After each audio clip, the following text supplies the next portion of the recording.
What's going on, everyone? Welcome back to my channel. In this video today, I'm going to give you my thoughts and opinions about Blumhouse's brand new horror comedy, M3GAN. Now, when it comes to Blumhouse with their films, they're either a hit or a miss. They're not consistent with their films.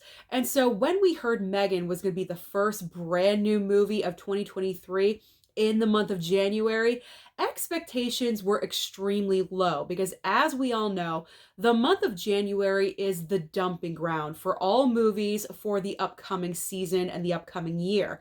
Because for some reason, January just does not have a great track record for films. But I am here to say that M3GAN may actually surprise us because I went in with very low expectations and I had a decent time with this film.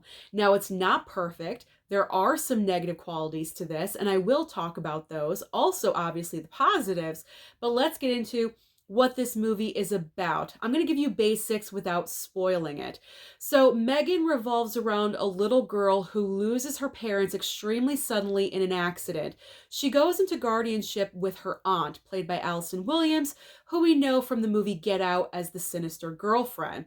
Now, Allison Williams, her character, works at a technological company where she creates toys. So in this film, she notices that her niece is having a very difficult time adjusting to a brand new environment. She doesn't have any friends. She's lost her parents. So what she does is both positive and also negative. The positive is that she wants to create a doll, a living doll with AI intelligence for her niece, for her to have a friend, a confidant, someone she can be with. But also I feel like the negative is with her creating this doll, she's just wanting to advance her own career at the same time. It's not purely just for her niece. She wants to make a profit off of this as well, obviously. But unfortunately, what she does not realize is that M3GAN has an agenda all on her own. And I'm going to stop there because I don't want to spoil anything. So like I said, both positives and negatives with this movie. So I'm going to start off with the positives. Obviously, the doll. M3GAN looks fantastic. I love the look. Very much like Chucky. When you say Chucky, you know exactly what he looks like. Red hair, overalls, little red shoes. You know what Chucky's wearing. Same thing with M3GAN. Her outfit in this film is very unique, very individual. So when you say M3GAN and Blumhouse, you're going to know exactly who you're talking about in the future, because I do have a feeling if this movie is a success, we have sequels on the horizon. And also, I could not tell when this doll was a human, when it was just practical effects, when it was CGI. I'm guessing it was a mixture of all three, because what they were able to do in bringing this doll to life was absolutely incredible. So that was the number one positive of the entire film. Also positives, like I mentioned earlier, the lessons that you learn, the unexpected lessons that you learn in this movie. So we are kind of learning grief because we're dealing with the little girl's loss and how she's coping with that. Obviously not very well, so you're navigating with her with that grief process. But also the bigger lesson, the overall lesson is how dependent children have become with technology. Now, this is something that's not new to me. I don't have kids. I don't have children on my own, so I don't have any experience with this firsthand, but I do know that in today's modern world, kids are obsessed with technology. Cell phones, iPads, computers, TVs, anything with a cord, they are hooked on. But what is really brought to light is how unhealthy the obsession is, because there's one point in this movie where the little girl is separated from M3GAN and she goes off the rails. She gets into such a rage and such a fury just because she's in a different room. That's eye-opening, extremely eye-opening. And it really kind of wants everyone to just pump the brakes on technology. Maybe we shouldn't be making such great advancements. Let's slow down a little bit, because if this is the future, I don't want it. I don't want little 9-year-old brats running around and hitting people because they can't have their little AI doll. So that was very eye-opening, like I said. So we do have a little bit of lessons here and there, and the doll, those are the main positives, but with positives also come negatives.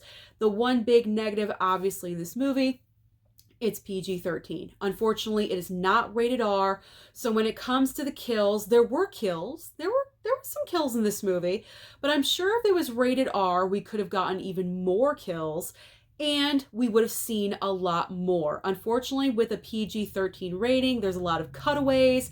We're not seeing a lot of blood, guts, gore, all the stuff that we want to see when we go to see a horror film. Now, this is more of a horror comedy, but still, if this was a solid R rating, they would have gone there. And I probably would have enjoyed this movie even more. I wanted to see how creative they could have gotten if they had that R rating. The other negative factor, and this ties into the unhealthy obsession with technology, the little girl in the movie. Now, for the majority of the entire film, I was there with her. I felt really bad, with her not coping and grieving. But there was one point in the movie, and this is the point where M3GAN is taken away from her, and she is so upset because she is so in her obsession with this doll that she just hauls back and slaps her aunt across the face. Full on smack. What really bothered me was that the reaction that they wrote for the aunt was not realistic. They had the aunt sit her down and have a little conversation. Trust me, if a 9-year-old smacks me across the face, you better watch out, honey, because you might get smacked back. What I don't like is that is reinforcing, I believe, the problem with today's children. And I'm just going to say it. We coddle kids. We do not punish them. That is something that drives me up the wall. And yes, I do not have children. It's very easy for me to say this. But we don't coddle kids that smack across the face. We just don't do it. So that really bothered me. That got under my skin because I felt that was not realistic. Yeah, she lost her parents. That's a horrible thing. But for her to go so nuts over a doll that she's like all of a sudden Buffy the Vampire Slayer and she's whacking people across the face, that's completely unacceptable. So that I did not like at all whatsoever.